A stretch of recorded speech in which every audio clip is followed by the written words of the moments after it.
Praise Jesus Christ. Praise the King of Kings and the Lord of Lords. And for the Rock Intercessor Ministries, I'm here today to preach to you the word of Jesus Christ. Hoping that some of you will give your life to Jesus Christ today. Amen. Today's message is, let's talk about sin. It is about time. We need to talk, my dear friends, about this matter of sin. How about some plain talk about sin? And I believe it is time that we stop beating around the bush and get to the point. It is the time that you have some good plain talk about sin. It is time that we tell this generation, this rebellious generation, that living in sin, it is a sin. And because I know what sin is, I also know sin also brings shame. And not only that, sin also brings a shameful behavior. You, my friend, cannot overlook sin. If you ever overlook sin, you never get anywhere in spiritual life until you understand what the Bible has to say about your sinful nature. You yourself, you have a sinful nature. Whether you want to admit it or not, it is there. Whether you like it or not, it is there. Whether you believe it or not, it is there. We might as well admit that we know we are the children of the wrath, just as the Bible says, by the rest of mankind, by nature. And God says, can Ethiopia change the color of his skin? Can a leper take away his spot? Neither can you start doing good, for you have always done evil. He said, but against me I committed no crime. Let me ask you, are you calling God a liar? When the Bible says, if we say we have not sinned, we deceive ourselves and the truth is not in us. Now listen, friends, if we confess our sins, he is faithful and just to forgive us all our sin and cleanse us from all righteousness. Now pay attention. But if we say we have not sinned, we make him to be a liar. His word is not in us. So we need to understand that you are a sinner by nature, sinner by birth, sinner by choice, sinner by practice. And those of us who would like to say we need alibi for our sin, you say, oh Lord, it is not my fault. Oh Lord, it is a matter of reality or environment. Or you say man is like a computer that has been programmed wrong. It is not your friend. It is not your fault, but friend, no man is going to have mercy with God. No man is going to have fun with God until he comes face to face what the Bible teaches about this matter of sin. Now, we live in a generation today who does not like the word sin. Sin is like an old-fashioned word. But let me say this today. We like to call it error, or perhaps environmental something, or perhaps mistake in judgment, or perhaps mental issue, or perhaps an excuse. But friends, let me say to you today, my dear friend, we must understand today that sin is that separates us from God. God cannot tolerate your sinful lifestyle. And that's what I'm telling you today. You see, let's have a plain talk about sin. I like this couplet. Life is short. That is pure. That is sure. And sin is the cause, but Christ is the cure. Is that not good? Life is short. That is sure. Sin is the cause, and Christ is the cure. Let me say this, my dear friends. That's when the Bible says that all have sinned and fall short of the glory of God. Or you say, they have not seen you. But I say to you today, you, my friend, you are a liar. The Bible says all of us have fallen short of the glory of God because of sin. So you see, sin is your enemy. Sin is enemy to mankind. So we better learn about this, how to treat sin, how sin will treat us. You have no friend in sin. You have no friend in sin. So you better love playing with your heel separate, or even put your head in the mouth of a rebellious lion that took a weak view concerning this thing called sin. First of all, I want you to see the Bible definition of sin, because this is very important, my dear friend. What is sin? What Bible definition of what the Bible calls sin? In the first place, the Bible tells us that sin is missing the mark. That's what sin is in Greek word. Sin is missing the mark. Listen, you just missed the mark. The Bible says in Romans chapter 20, verse 23, for all have sinned and fall short of the glory of God. So what does that mean? Every one of us have missed the mark. All have sinned and fall short of the glory of God. You know what the glory of God? Between heaven and earth, that's the distance between us and God. That's the glory of God, my dear friend. It doesn't matter how small that sin may be or how big it may be. You can miss it by an inch. You miss the glory of God. You miss the mark, and that's what sin is. Sin is falling short of the glory of God, and sin is missing the mark. It doesn't matter the amount of sin. God Almighty demands perfection. The Holy God of Israel, He will not, and He cannot, has not, He will never approve any sin. If God will do that, God will cease to be holy. God will cease to exist. He cannot and He will not. His very nature says that sin must be punished. So sin is missing the mark. Whether you miss it by little or by much, the Bible says all have sinned and fall short of the glory of God. Let me tell you, my dear friend, the only way that you can make it into the kingdom of God, except you accept the substitute. Jesus Christ is our substitute. My dear friend, that's the only way. You can't go it by yourself. There's no any man can live up to what God expects us to be. The only person willing up to that is Jesus Christ, our Lord and personal Savior. That's when the Bible says God sent His Son into the world. He became an innocent. He died for our sin. He became our substitute. My dear friend, you can never make it into the kingdom of God except accept Jesus Christ as Lord and personal Savior. Let me give you another definition concerning sin, because I'm speaking to you today. Let's talk about sin. It is about time when we plain talk about sin. Sin is a transgression of the law. In a sense, you cannot break the law, but you can break on the law. Supposing a man decides to jump from a tall building and he doesn't believe in law of gravity, what does that mean? He's going to end up dead. The law of gravity have not been destroyed. He's still dead. The man just died. The same way many of you today. If you, my dear friend, disagree with the word of God, I want to tell you today, you are transgressing against the law of God. Let me say this. You might have fun, but let me say also, sin kills and sin also kills. So my dear friend, if you break God's law that we call 10 Commandments, any of the law that you break, the Bible says whatever man sows, he shall also reap. So God has given us His holy commandment. We call 10 Commandments. You cannot break any of them. You can break unto them. And the Bible says in the book of James chapter 2 verse 10, for whosoever keeps the whole law and fails one point, has become guilty of it all. So what God is saying here is this: if you break one of the law, you are guilty of all of them. My dear friend, you don't have to break all the whole 10 Commandments, just one law. If you break it, the Bible says you, my friend, have become guilty of it all. And I'm telling you today, my dear friend, to understand that this matter of sin, you are playing a dangerous game. The Bible is warning you today. The word of God is rather clear today. I'm saying today, my dear friend, let's just talk about sin. And for you to understand what sin is, you see, sin is that separates you from God. So God said that I hold you guilty of it all. If you just break one of the sin, one sin that you break will damn you for eternity. God is saying here, if you, my dear friend, have sin in your life, you've been put away from fellowship with God. You've been alienated from the God.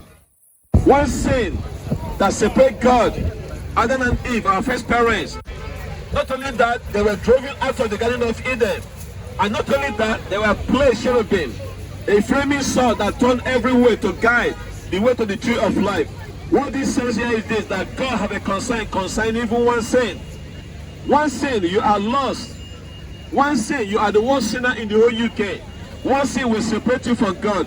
One sin will damn you for eternity, my dear friend. So, my dear friend, what is sin? Sin is missing the mark. What is sin? Sin is transgression against law. And God says, you shall not. And if you do, that is sin. And that's transgression against law. Let me also give you the third definition about sin. Sin is failing to do that ought to do. Not only that sin is doing the wrong thing or doing the right thing, but if you fail to do what you ought to do, that is sin. James chapter 4, verse 17, God says, so whosoever knows that to do the right thing and fails to do it, for him it is a sin. Are you saying, my dear friend? Supposedly, my dear friend, today is Sunday, you are meant to go to church, but you refuse to go to church because you are going to shopping. Sunday have turned to fun day. What does that say about you? My dear friend, if you disobey the word of God, the Bible says if you fail to do the right thing that you ought to do, for you it is a sin. So why not give your heart to Jesus Christ today? Why not you understand what sin is? Sin is missing the mark. Sin is transgression against law. Sin is failing to do that you ought to do. Let's have a plain talk concerning this matter, sin. Now here's the fourth definition concerning sin. It is not only about breaking the law, but the Bible put it in this way in Romans chapter 14 verse 23. For whatever does not proceed from faith is sin. So anything that you are doing today that does not come from the faith, the Bible says it is a sin. Many of you today, if you have any suspicion concerning anything, the Bible says just leave it alone. Give God the benefit of that. Anything that you proceed from you. Some of you today will say, but I can't slay. Smoking is a sin. It is a sin. Or you say, but I can't see. Show me where it says in the Bible. But I can prove to you where it says in the Bible. I cannot give you a verse, but I will tell you. The Bible says your body is the temple of the Holy Spirit of God. So you should keep your body holy. And if you discredit the body of God, which is not your body, is the temple of God, what does that say about you? My dear friend, you are sinning against the Holy God. And I want you to understand today, sin is breaking the law of God. Sin is transgression against law. Sin, if you fail to do that, do. Sin is, if anything that does not proceed from faith, the Bible says it is a sin. You must understand that the Bible is a great principle and one of the most principled books that you ever have. The Bible says your body is temple of God. Do you know why? You should keep it pure and holy. It is holy for service. And you say, but I can't see, show me where God says that. The Bible says this in the book of 1 Corinthians chapter 6, verse 9. God bless you. God bless you. Have a blessed day. Have a wonderful day, my dear friend. Jesus Christ is Lord. Amen. So my dear friend, I'm telling you today that God loves you. But God cannot give you alibi for your sinful lifestyle. You have to repent from your sin. If you are not sure about anything, just leave it alone. Just leave it alone, my dear friend. The Bible said that God will polish every sin. Let me say this, my dear friend. Another fifth definition concerning sin that might surprise you is human being goodness. Human being goodness is sin. Listen to what the Bible says in Proverbs chapter 24 verse 4. Pruning of the wicked are sin. And when a wicked man goes out to plow his field, he's not doing something wrong. But a wicked man who don't know God, he's plowing the field. Say, but Kingsley, what about his cultivating to grow the wheat and the potato and the corn? Okay, what's wrong with that? But let me say this, that man is not giving God the glory.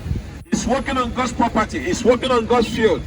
And then he planted, God sent the rain and the water rain, and the crop grows. And this man sitting down eating on the table without giving God the glory. What did I say about that man?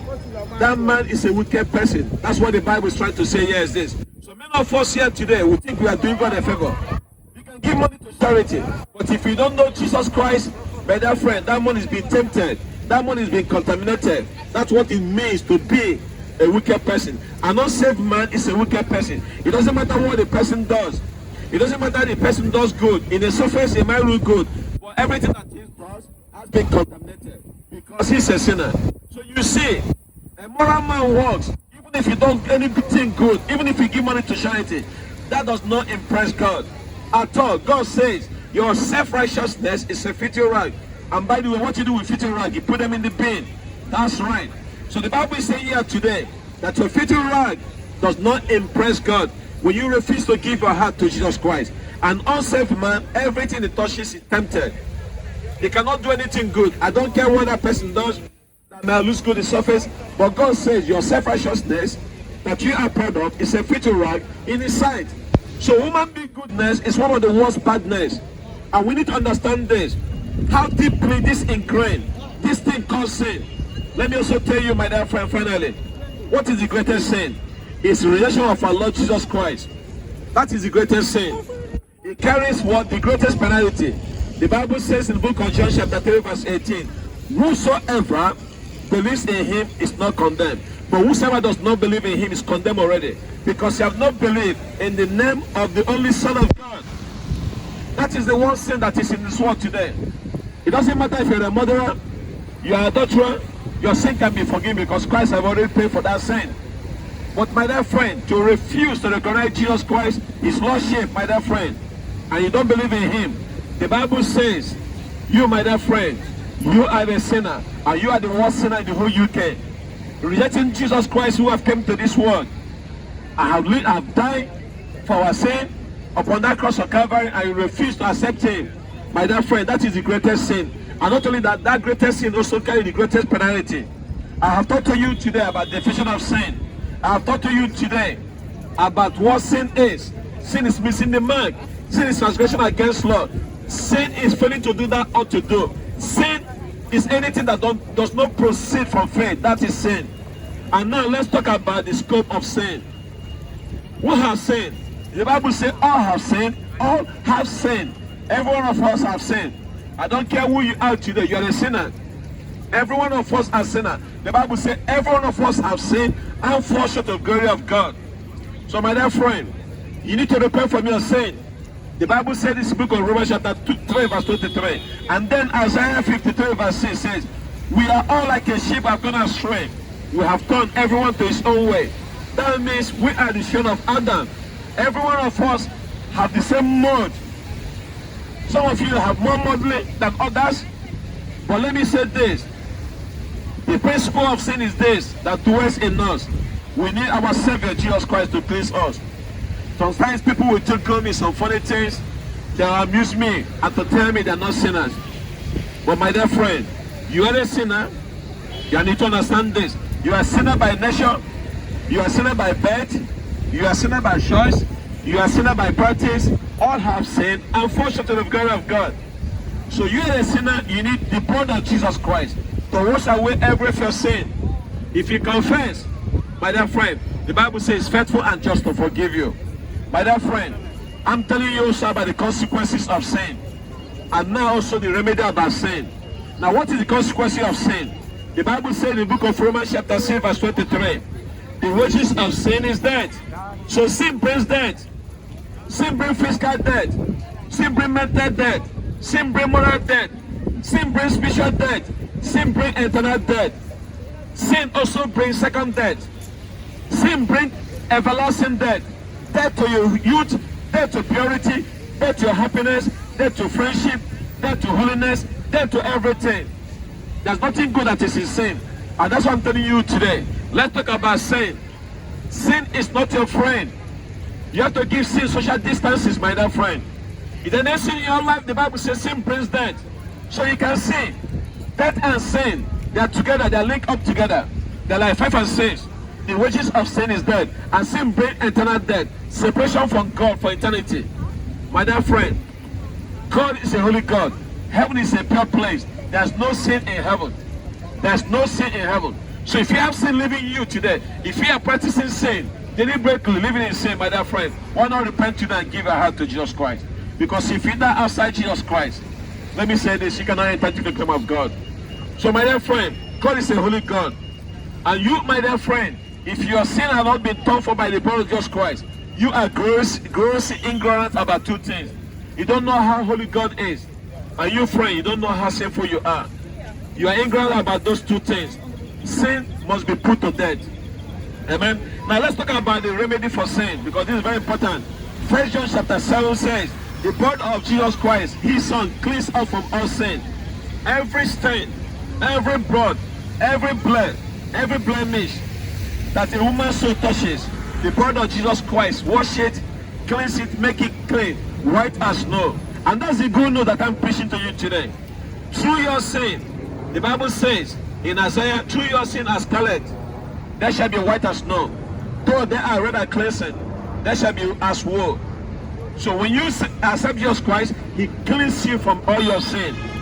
You see, first of all, I want you to understand, from the pollution of sin, he washes you. I remember when I give my life to Jesus Christ, he washes me with his precious blood. Like I just wake up in the morning, have a good brush for my teeth, and it's clean. God cleans you, my dear friend. And I want you to understand this, how great our Lord is. God has saved me from the pollution of sin. And not only that, my dear friend, God has saved me from penalty of sin. And not only that, God has saved me from hell. Jesus Christ gave his life for my sin, and I accepted him by believing in him. All you need to do today, my dear friend, just accept Jesus Christ as your Lord and personal Savior. The Bible says, you shall be saved. He who believes in him has eternal life. Immediately you accept Jesus Christ, you automatically have eternal life. If you refuse him, let me say this, it is a fearful thing to fall into the hands of Almighty God.